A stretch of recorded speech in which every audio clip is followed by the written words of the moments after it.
tayo sa loob ng lift. Ayan, kitang-kita mo naman. Nandito ako sa gitna. Gusto ko sanang buksan. Kaso nasa gitna ako, baka biglang bumagsak. So, hintayin lang natin yung mga expert. Kaya yun, minsan talaga hindi mo inaasahan yung mga pangyayari. No? Pero dapat kalmado lang tayo. Relax lang tayo. Focus lang. And syempre, medyo ang lakas ng ulan kasi kanina. Siguro baka hindi natin alam, hindi naman tayo expert. Baka may natamaang wirings, malakas din yung hangin kanina. So ayan, natrap na nga ako. Pinapakalma ko lang yung sarili ko kasi kanina parang babagsak tong elevator. Pero yun nga lang, mababa na naman to. So for sure makakasurvive naman ako. Huwag naman sanang merong masaktan. And kung may masasaktan, ako lang yun. So ayun na nga, dapat mag-vlog nga dapat ako kanina. Ang ganda sana ng topic ko. Yun, tapos biglang umulan, ang lakas, hindi ko na natuloy. Pero ayun pala, may maganda palang mangyayari. So doon lang tayo sa positive things. So bihira itong mangyari, di ba? Yung mga ganitong bagay, hindi natin inaasahan. So, paano nga naman natin ito paghahandaan? So, ayun, sa mga ganitong situation, kailangan talaga, share ko na lang din, dati nga pala akong nakapag-work sa barko, so sanay na kami sa mga ganitong incident. Pinag-aaralan talaga namin, nagkakaroon kami ng training sa safety and procedures. So, kailangan proper reporting talaga agad. Huwag magpapanik, huwag tumakbo, wala munang gagawin. Hintayin muna natin yung mga authority. Kasi baka mamaya dito makasira pa tayo mapagbayad. Ayun nga pala guys, no, kung ngayon mo lang nakita yung channel ko, ako nga pala si Eric Areño. So, ano nga ba yung sasabihin ko na ngayon? Blanco na ako. Ayun, wala na tayong cut. Dire-diretso lang. Dahil ito nga, may nangyaring unexpected. So, habang naghihintay ako ng help, actually, natawagan ko na sila, pero siguro, dahil rush hour pa ngayon, 8 PM na, wala pa rin dumarating. Actually, meron namang pulis dyan sa may kanto namin. Medyo 1 kilometer or 2 kilometers siguro ang layo. So, yun. Standby muna talaga tayo. And, ayun na nga. Ala, hindi ako sanay. Naka-outline na sana yung topic ko. Tapos ganito, biglaan, impromptu. And dire-diretso lang. Sige guys, kakwentuhan lang muna tayo habang nire-rescue ako dito. Nakikita nyo ba? Yan. Ayun. Nasa gitna kasi ako eh. Oh, pwede akong mag-MacGyver dito eh. Pwede itong buksan. Pwede itong pwersahin. Kaso, hindi nga lang siya talaga safety. Wala akong nakikitang area of window na pwede kong pagsuotan or ayan. Meron naman ditong CCTV din. Yan. Kaway-kaway lang tayo. So, hihingi na tayo ng tulong. So, safe naman dito sa Singapore, no? Tapos biglang bumagsak. Uy! Huwag naman. Eh, ayun. Sa mga ganitong situation, walang nakakaalam na ito. And walang may gustong mangyari. Pero syempre, nandyan na yan. So, i-maximize na lang natin. So, ayun na nga.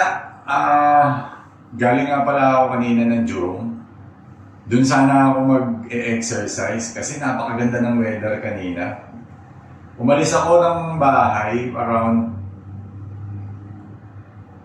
2:30 o magti-3. Ayan, napakainit. Pero pagdating ko ng Jurong is medyo malayo na kasi yun sa west side na kasi. Biglang bumuhos yung ulan. And eto pa, na-trap din ako dahil nasa gitna ako ng highway. Highway ba? Ng pathway pala. Biglang bumuhos, so wala na akong choice. Sumilong na lang ako dun sa may,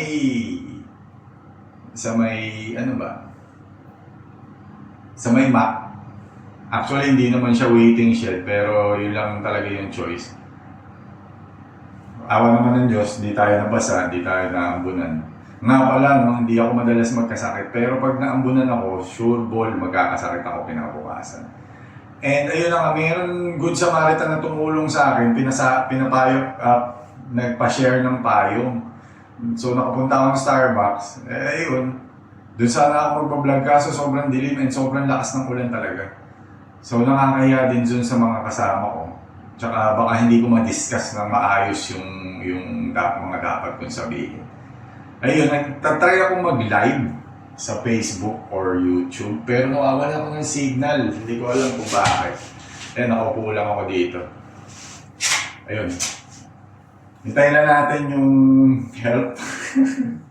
Hintayin lang natin dahil medyo ilang minutes na ba? 6 minutes pa lang naman. 10 minutes pala. Magta 10 minutes na. Ayun.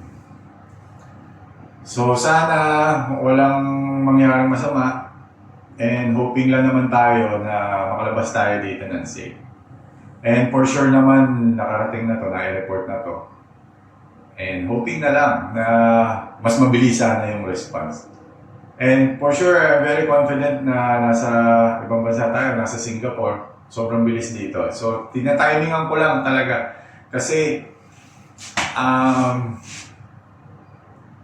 dami ko pang gagawin. So, day off, alam mo naman, pag OFW, pag day off mo, lalaba ka lang, maglilinis ka ng bahay, ayusin mo yung mga gamit mo. And, ayun, natambakan ka.